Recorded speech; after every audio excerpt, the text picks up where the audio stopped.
Bismillahirrahmanirrahim. Assalamualaikum warahmatullahi wabarakatuh. Innal hamdalillah nahmaduhu wa nasta'inuhu wa nastaghfiruh wa na'udzu billahi min syururi anfusina wa min sayyiati a'malina. May yahdihillahu fala mudilla lahu wa may yudlil fala hadiya lahu. Asyhadu an la ilaha illallah wahdahu la syarika lahu wa asyhadu anna Muhammadan abduhu wa rasuluh. Qala Allahu azza wa jalla ya ayyuhalladzina amanu taqullaha haqqa tuqatih wa la tamutunna illa wa antum muslimun wa ba'd. Ikhwata fillah rahimakumullah. Kita telah bahas sebelumnya, yaitu 2 poin dari bab min fadli tauhid. Poin yang pertama sudah pada video pertama dan juga poin yang kedua, demikian juga pula poin ketiga. Dan kita lanjutkan pembahasan pada poin yang ketiga tentang yaitu at-tauhid yusabbibus sa'adata wa yukaffirud dunuba. Bahwasanya tauhid itu menyebabkan seorang itu mendapatkan kebahagiaan dan seorang juga akan dihapus dosa-dosanya. Jadi dia tauhid itu menghapuskan dosa dan akan mendatangkan kebahagiaan bagi seseorang. Poin yang ketiga ini baru sebagian kita bahas, di mana kita telah sampai pada pembahasan hadis, yaitu riwayat Al-Bukhari dan riwayat Al-Imam Muslim, dan kita telah bahas. Maka kita lanjutkan pada poin yang ketiga, yaitu mu'allif rahimahullah mengatakan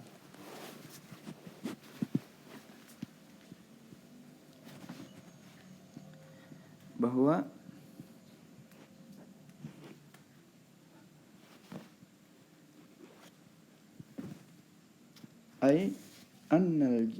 inna jumlata hadhihi syahadati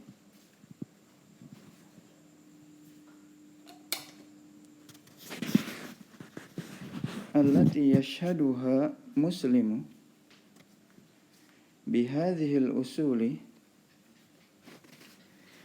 tastawjibu dukhulahu daran na'im wa in kana fi ba'di a'malihi ma'akhid wa taksiratun.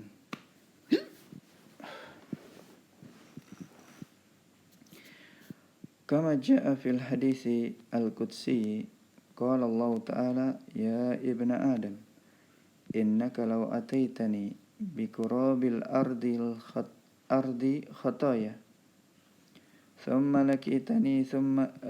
lakitani la tushrik bi syai'a la ataituka bi qurabiha maghfiratan. Hasanun rawahu at-Tirmidzi wa Diya'u.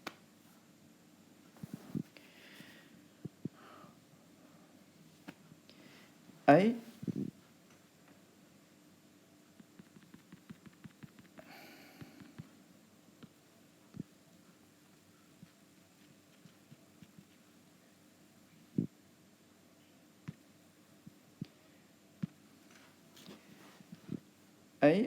inna jumlata hadhihi syahadat, bahwasanya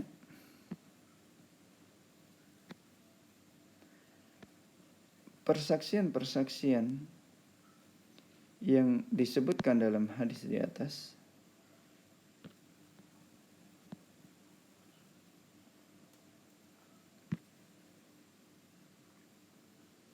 yaitu persaksian yang pertama man syahida an la ilaha illallah wahdahu la syarika lah. Persaksian yang kedua wa anna Muhammadan abduhu wa rasuluh. Persaksian ketiga wa anna Isa abdullahi wa rasuluh. wa kalimatuhu alqaha ila Maryam wa ruhum minhu. Persaksian yang keempat, wal jannatu haqqun wan naru haqqun wan naru haqqun. Ini semua bentuk-bentuk persaksian di atas itu allati yashhaduhal muslim, yang dipersaksikan ini semua oleh seorang muslim bihadil usul, terhadap pokok-pokok itu tersebut. Ada 4 pokok di situ disebutkan, atau kita rinci saja. Pokok yang pertama yaitu pokok yang kedua yaitu persaksian bahwasanya Muhammad adalah utusannya. Pokok yang ketiga adalah Nabi Isa adalah hamba dan utusannya. Pokok yang keempat adalah yaitu wa kalimatu alqaha ila Maryam wa ruhum minhu. Pokok yang kelima adalah al jannatu haqqun wan naru haqqun. Ini 5 pokok ini.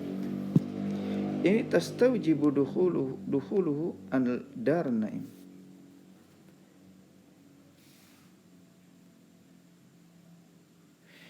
Menjadikan seorang itu pasti masuk ke dalam darun naim, yaitu surga yang penuh nikmat, rumah atau tempat tinggal yang penuh nikmat, yaitu al-jannah.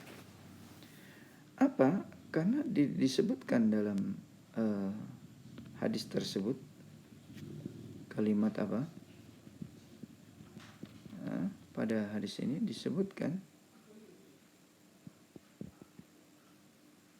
yaitu kalimat adkhalahullahu al-jannata ala ma kana minal amal. Allah akan masukkan dia ke dalam surga sesuai dengan amal yang ada padanya. Maka tidak diragukan, orang yang bersaksi dan kalimat syahid ini perlu difahami, yaitu seorang yang bersaksi dengan lisannya, dia yakini dengan hatinya, dia buktikan dalam bentuk amalannya. Sehingga seorang itu dikatakan syahid, bersaksi. Kalau hanya mengatakan la ilaha illallah, sementara dia menyekutukan Allah, percaya kepada meminta dan berdoa, beristighosa, minta syafaat, meminta keberkahan, meminta mohon ampunan kepada orang-orang yang telah meninggal dunia, para wali, kuburan mereka dan sebagainya, maka ini namanya bukan bersaksi dengan ucapan la ilaha illallah. Kenapa? Karena tidak membuktikan amalannya itu. Amalannya dengan dia meminta kepada perkara-perkara tersebut adalah merupakan hal yang bertentangan dengan makna la ilaha illallah, persaksian syahadatu an la ilaha illallah wahdahu la syarikalah, di mana kita hanya berdoa, tidaklah berdoa kecuali hanya kepada Allah, tidaklah minta perlindungan melainkan hanya kepada Allah, tidaklah meyakini yang bisa memasukkan ke surga, mengampuni dosa seorang melainkan hanya Allah. Sebagaimana kita nyatakan iyyaka na'budu wa iyyaka nasta'in. Ini nama syahid, yaitu mempersaksikan. Nah, jika seorang itu mempersaksikan apa yang disebutkan dalam hadis ini, 5 pokok ini Allah akan jadikan dia sebab, Allah akan masukkan dia ke dalam surga. Wa in kana fi ba'di a'malihi ma'akhidun wa taqsirat. Meskipun pada sebagian amalan-amalannya itu ada banyak ma'akhid, kekeliruan-kekeliruan, dosa-dosa, wa taqsirat, dan kekurangan-kekurangan. Meskipun demikian, meskipun dia mungkin ada 1, 2, 3 dosa, atau bahkan mungkin sepenuh bumi dosanya, atau sebesar 2-3 gunung Uhud misalnya, selama dia bertauhid dan bersaksi dengan benar, tidak menyekutukan Allah,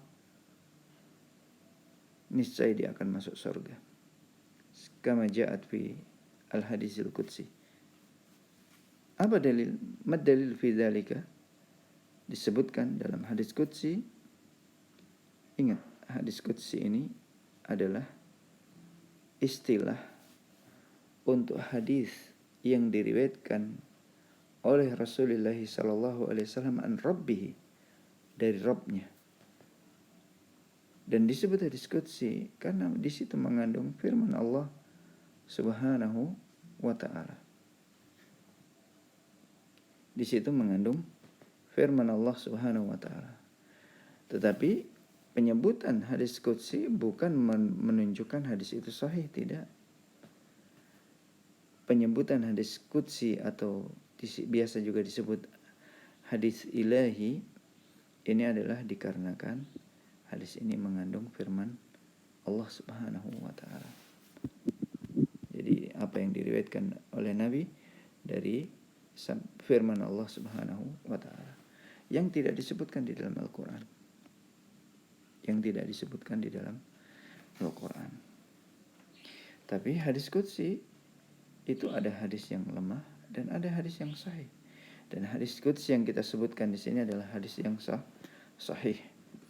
Diriwayatkan oleh Imam Tirmidzi dan yang lainnya dengan sanad yang sahih. Di mana Allah Subhanahu wa taala berfirman, "Ya ibna Adam, innaka law ataitani."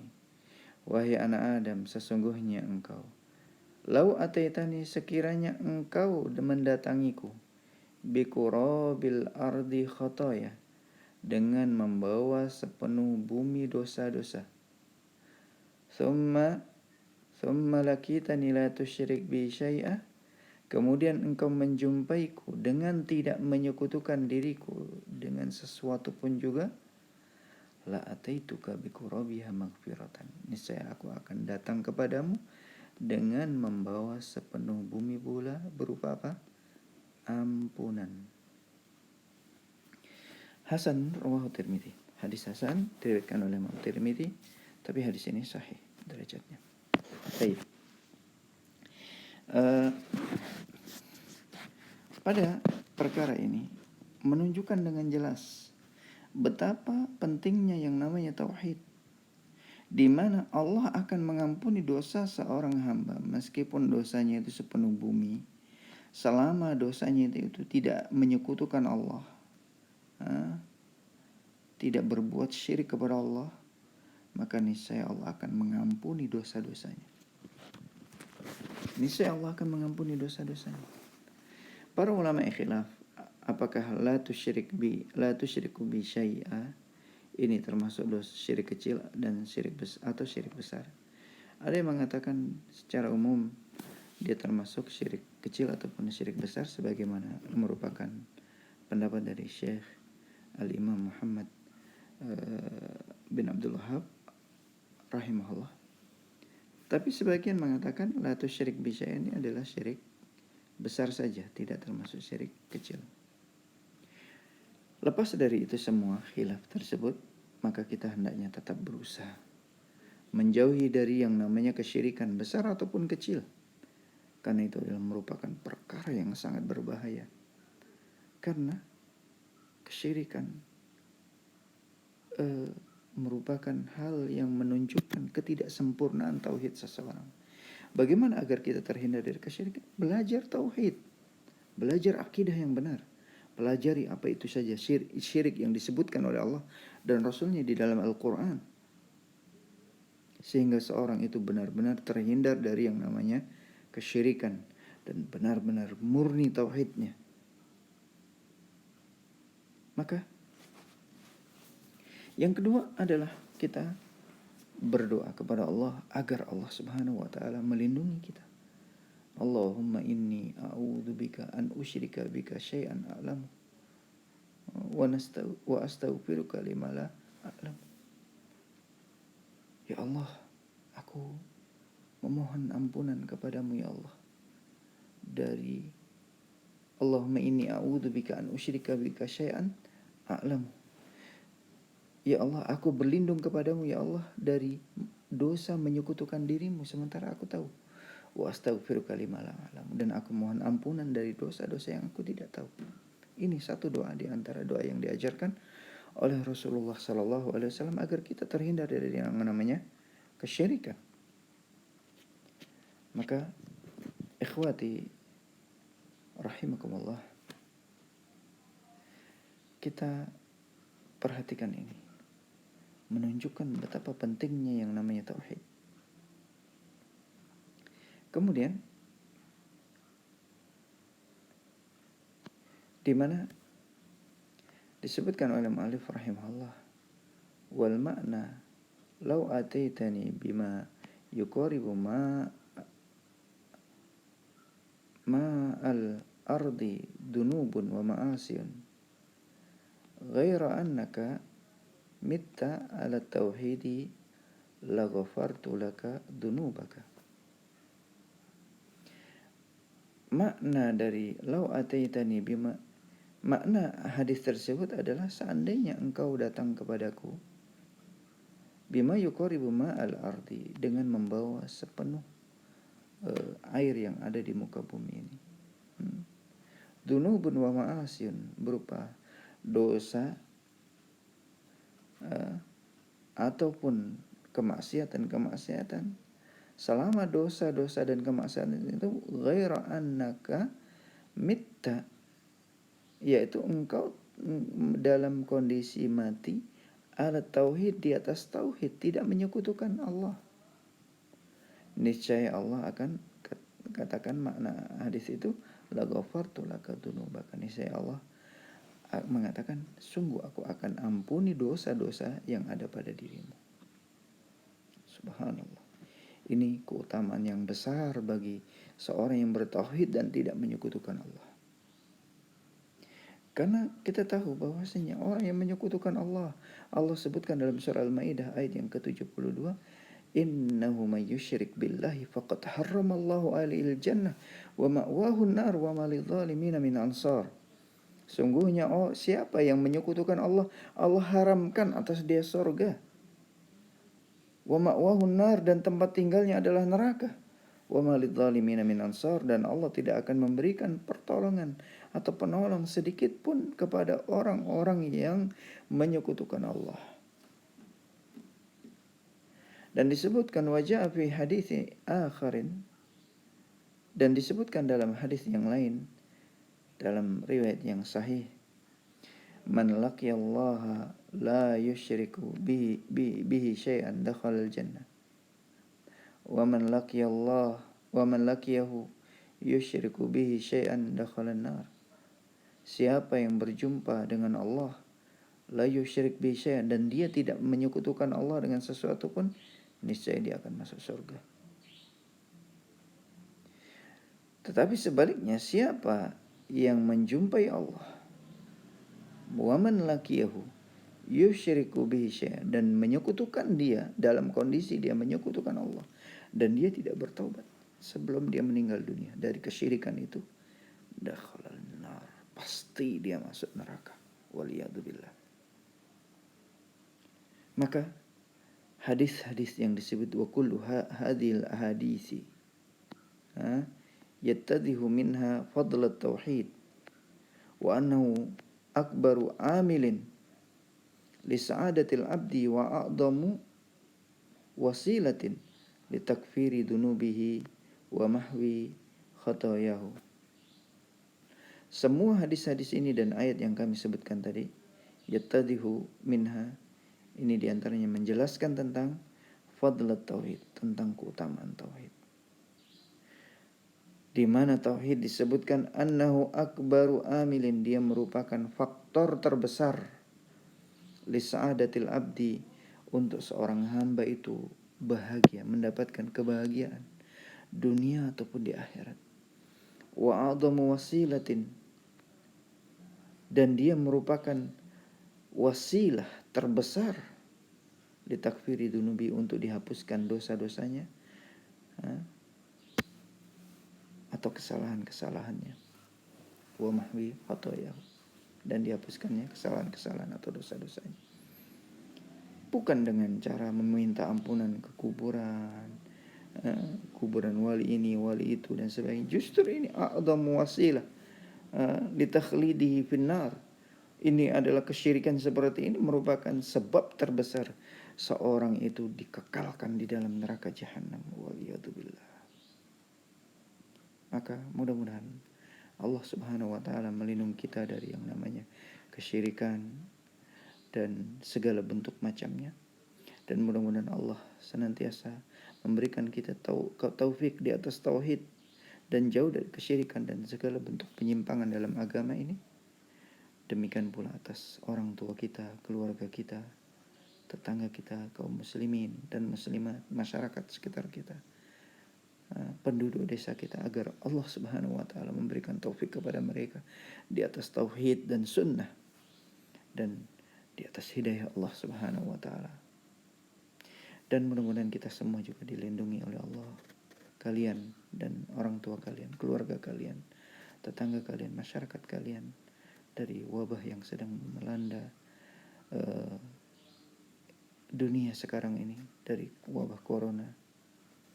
Dan ingat, ini adalah awal 10 hari dari bulan Dzul Hijjah, di mana beramal pada siang harinya lebih utama dibandingkan jihad di jalan Allah Subhanahu wa taala. Maka banyaklah membaca Al-Quran, berzikir, berdoa. Setelah menjalankan salat wajib, jalankan salat sunnah, dan usahakan pada tanggal 9 Yaum Arafah itu kalian berpuasa, karena itu akan menghapuskan dosa-dosa setahun sebelum dan sesudahnya. Wallahu taala alam. Mudah-mudahan apa yang kami sampaikan bermanfaat, kurang lebihnya mohon maaf. Aku qouli hadza subhanakallahumma wa bihamdika asyhadu an la ilaha illa anta astaghfiruka wa atubu